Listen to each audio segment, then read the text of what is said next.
Chris from Philippines! Welcome to my channel!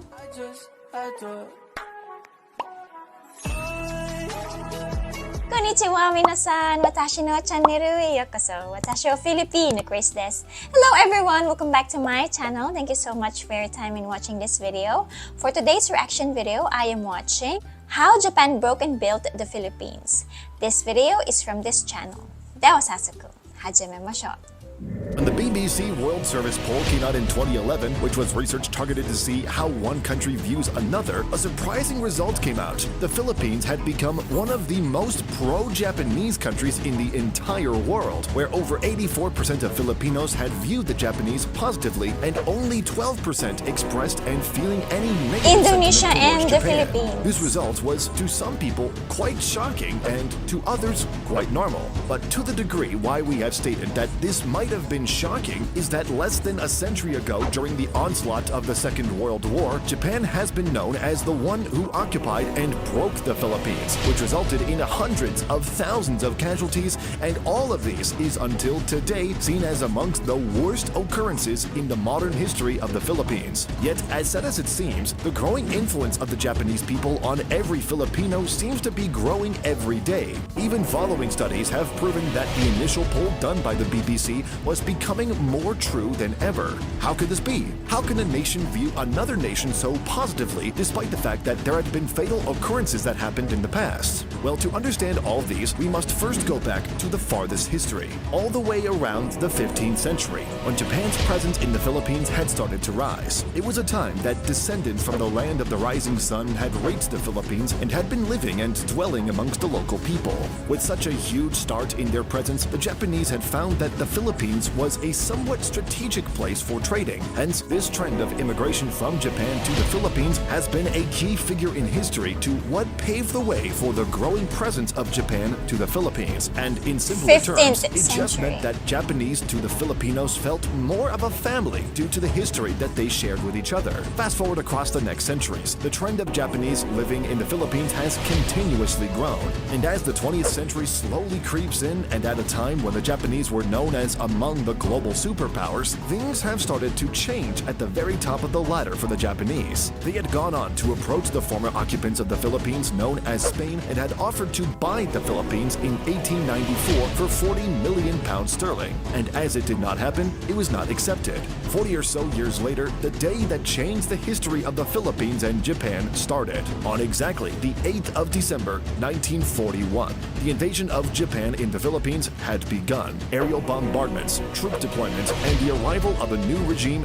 had resulted in the destruction of monuments, infrastructures, lives, houses, and so much more had occurred. This would go on for 3 years, a slight yet changing and demanding time. As time went on and the war had stopped, Japan had a change in its system, or rather, it needed to realign its entire views according to the United States. With the US presence in Japan standing as a profound figure, it has leaned in differently going forward. It went on to become a so-called democratic nation, just like the US, and had gone on to sign diplomatic treaties across the world, and one of which was the Philippines. But the times were still difficult during these moments. Hate and grief were still towards Japan from the Philippines. Even yet, some remaining Japanese soldiers have even stayed in the Philippines and have caused trouble even though the war has already ended. But Japan had seemed to have changed and had seen a trend so dramatic in its views from an authoritarian to a democratic government. By the 1950s, diplomatic relations have seen a trend that has been slowly rising,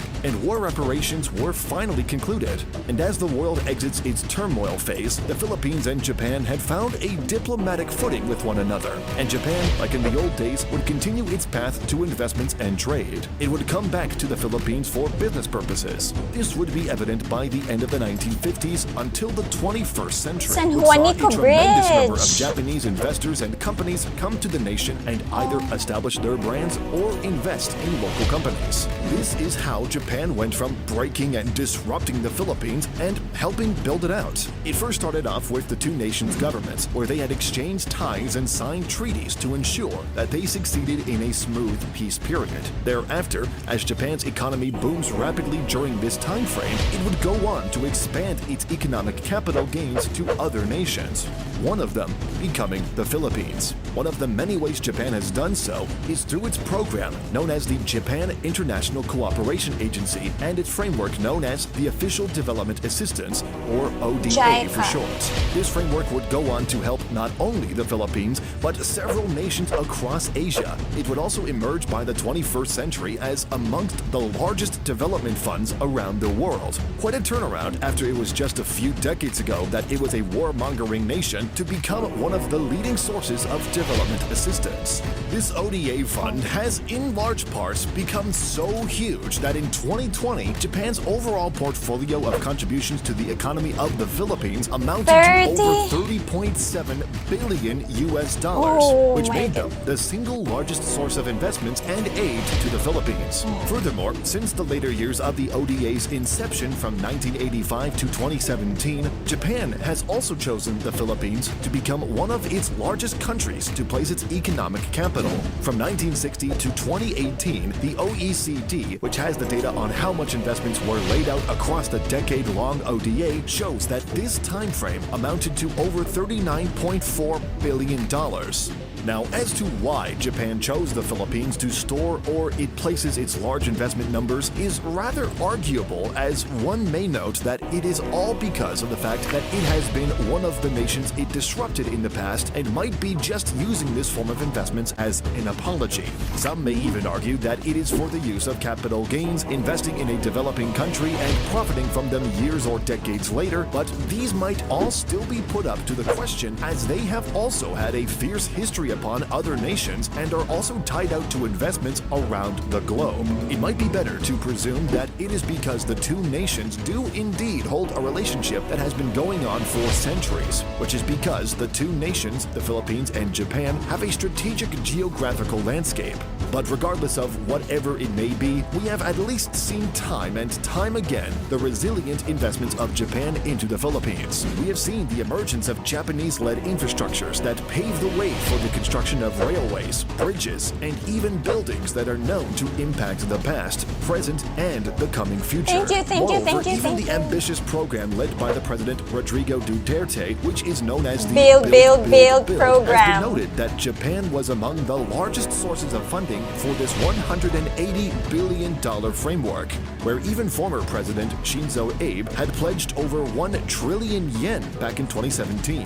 It is even worth noting that regardless of what has happened to the nation, whether there is a political crisis, economic depression, or a calamity, Japan was always among the first nations to lay out rescue plans for the Philippines. Even the Asian Development Bank, or ADB for short, a regional development bank that was fostered because of Japan, had been a large source of investments and loans in the Philippines, paving the way for over $6.4 billion of assistance by 2020. In fact, ADB is even headquartered in Mandaluyong, within the capital region of the Philippines. Mandaluyong. Because of all these, and presumably so much more, the Philippines and Japan have created a fostering relationship that really went from distrusting each other to being reliant on one another, whether that is through economic means, political means, or even human capital. Filipinos' view as one of the most pro-Japanese in the entire world might not, after all, be an understatement. It will be, in fact, a fact that may hold true for the coming decades